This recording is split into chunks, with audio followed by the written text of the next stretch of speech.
Hello again, it's Jane Gardner of Step in Front of the Camera Tips and Tricks. And before we talk about all the physics or how to optimize your sound, let's go over the lavalier microphone and why you want to maybe use that in your business. So we looked at the Blue Yeti, which is sits on a platform, and you can also get Audio Technicas, which sits in an overhead boom and gets it close to your mouth, which reminds me I should get a bit closer. So now let's talk about the lavalier. So let's get yourself a picture of a lavalier, and let's have a look at that. So ignoring the quality, I guess, of this lavalier, we'll just assume that you're going to get a good lavalier mic. And let's talk about lavalier or clip-on microphones and why you would want to use one to clip on your microphone. Well, obviously, it's very portable. You can put it in your bag and carry around anywhere where you want to go, and it's very flexible.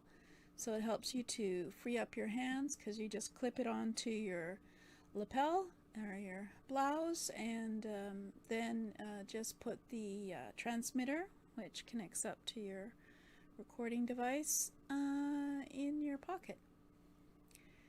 So it's perfect for doing things like that. For podcasts, you may not need to show your face, so there's an advantage of using clip-on or lavalier mics. It's not obvious, but it depends on the quality of the lavalier microphone. So let's have a look at some of the pluses and minuses. So the lavalier microphone doesn't record the full range of frequencies of your voice. So you lose a little bit out of the bass frequencies or the lower frequencies, and that's consistent across all the different types of lavalier microphones, whether they're inexpensive or expensive. So one that would be a good lavalier is a Rode, R-O-D-E, Smart Lavalier mic, and it's uses a standard audio input jack. So you could fit it into your smartphone, the input jack, if they still have it on your smartphone, or most audio input jacks on any computer, or you could try setting it up with your iPad, etc. And it's some of them are specifically designed for mobile phones and tablets and things like your MacBook Air or MacBook Pro. Of course, you have to have an audio jack, so it's the same jack that you use to record and also to plug in your headphones.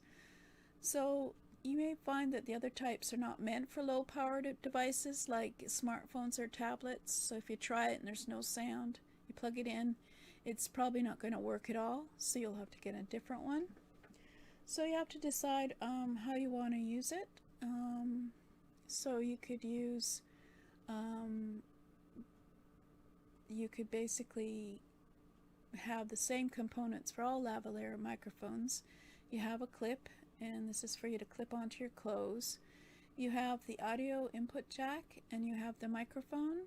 And some lavalier microphones don't come with the little sponges, which is actually a pop filter that you put over it. And it's what a pop filter does. It removes the most explosive sounds when you pronounce the word P. Alright, so if you pronounce P, you may hear a P because I'm not using a pop filter.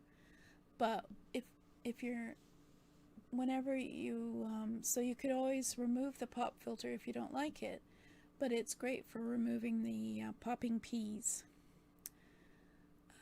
So basically, if you have a limited budget and you're wondering what microphone to go for, the Rode Smart Lavalier mic is the best option.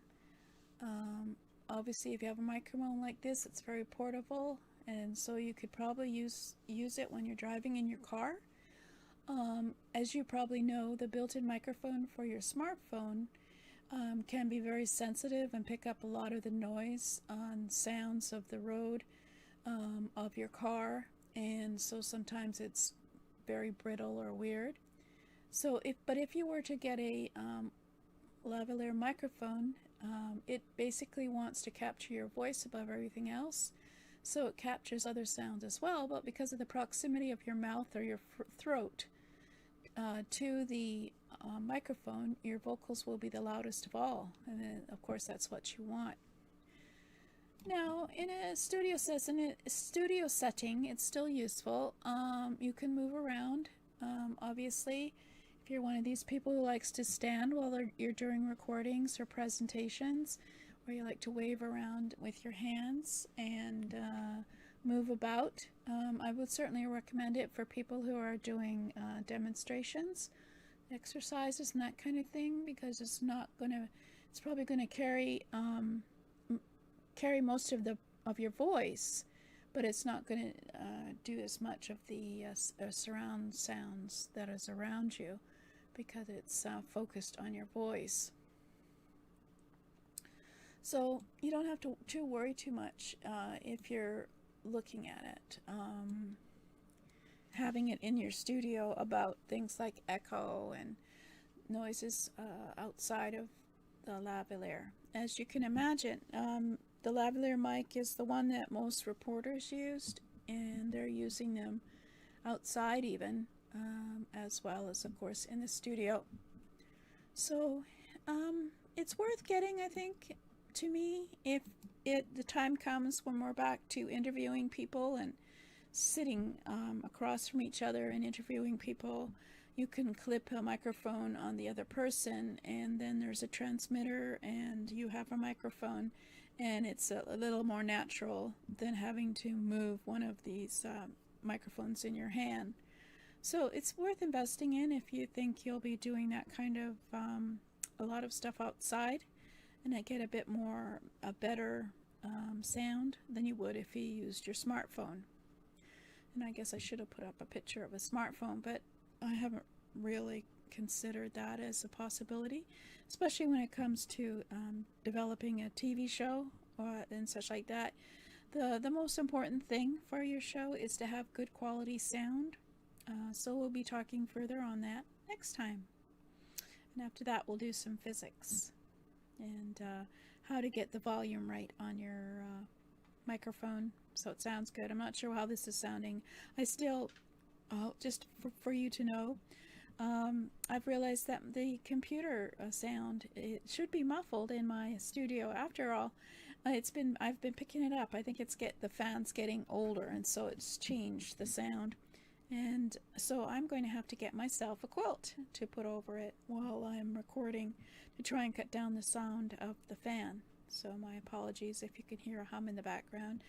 What I do is I try and take it out in the recording, but of course that's extra work, right? So you want to try and get good quality sound while you're recording so that you don't have to try. And we'll be giving you some tips on that and how you use gain to get a good quality volume to your sound.